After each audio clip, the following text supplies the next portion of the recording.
Hello fellow connections on LinkedIn, it's Mike here. I hope you're all having a fantastic day. Over the next 3 months, I'm going to be putting out 2 videos a week on how to be a happy manager or people leader. And we're going to call it the Happy Manager video series. The reason for this is twofold. It ties in with our vision at Better Happy, which is every employee happy, every business thriving, and that's got lots of other reasons behind it as well. And secondly, because I have the privilege of working with lots of different managers and people leaders and senior staff across a wide range of businesses, different sizes, different industries. And I recognize this as being an issue. Being a manager is a difficult job, being a people leader is a difficult job. And lots of managers and leaders are struggling with their own health, with their own happiness, which means that passes down to the people because culture travels downwards. So I recognize a need for it. Also, we've got lots of data coming out showing us that generally throughout the UK, levels of health and levels of employee engagement are relatively poor, really low. And so it's a big problem. It's affecting our businesses, it's affecting our personal lives, it's affecting our economy. And I really do believe that managers and people leaders are the key to solving this. Now, of course, business strategy has an impact as well. And there's a lot of responsibility that lies with the business. But ultimately, if our people that are leading people know how to be happy and how to be healthy and how to enjoy their work, that's going to have a positive effect around them.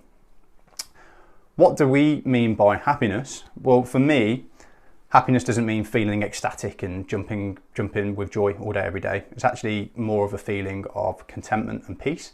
And in regards to the workplace, I like to define happiness as a combination of engagement and health. So are we healthy? Are we able to look after our health to our own standards that we're happy with?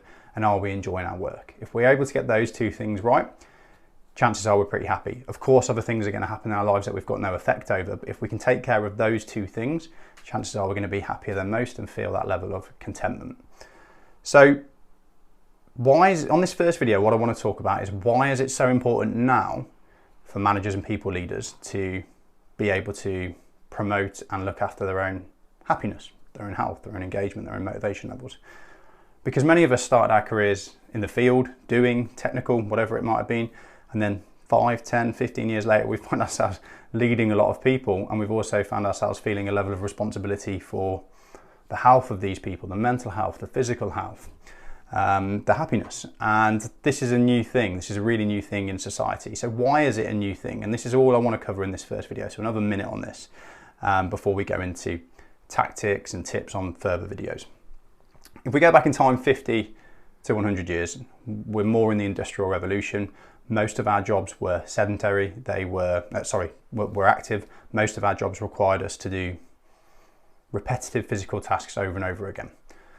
Jobs were also scarce. So a manager's job, historically, was to get somebody to do a repetitive task over and over again to a high standard, to as much volume as can possibly be done in that time.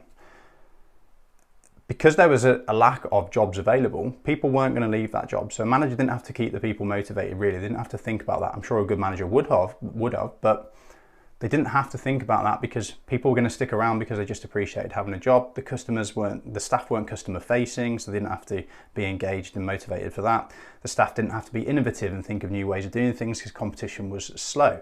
So a manager's job was really to get people to do stuff over and over again. Couldn't be any different today.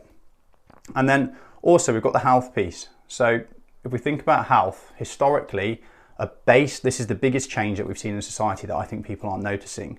And that is 50 years ago, less than 50 years ago, a baseline of health was a byproduct of life. It was built into life because we had to move for our work. We had to eat wholesome natural foods because that was all that was available. Processed foods were not available widespread yet. Most of us slept relatively well because we didn't have the distractions that we have today. We talked to people regularly because we didn't have mobile phones and the internet to put us off from doing that. So a baseline of health was built into life. So manager and staff didn't really have to think about it. Today that couldn't be any different. All of those things that contribute to good health are now an option, and in fact society encourages us not to do them. We're encouraged to eat processed food. We sit down for our jobs most of the time. We don't talk to people because we spend time on the internet. So health is no longer something that happens, not even that baseline of health. It's something that has to be created through conscious design. And that falls at our feet as managers, because if we're not taking time to look after our health and our happiness, employees are going to see what we're doing and they're going to copy that. That's the simple truth of things. Employees do what we do. if we're finding ways to look after ourselves, to look after our health, our physical health, our mental health, to work, but still work in a way that's highly productive, staff are going to start looking up to that. Now, that is the unusual thing today. It's very unusual to find people that are able to look after their health, enjoy their work, and work to a high standard without burning out.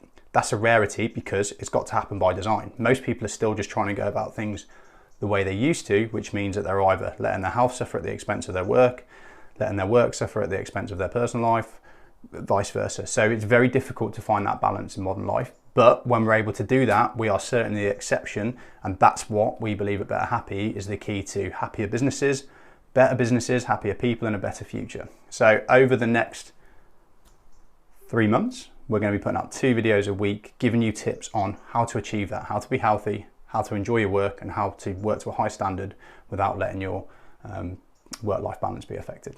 If there's anything you'd like to see as we're going through this video series, please do comment below, because obviously it's much more engaging for me and feels more fulfilling for me when I've got people interacting, telling me that's what they'd like to hear more on. But the content that we're producing is based on tons of feedback from tons of people that we've worked with over the past 3 years.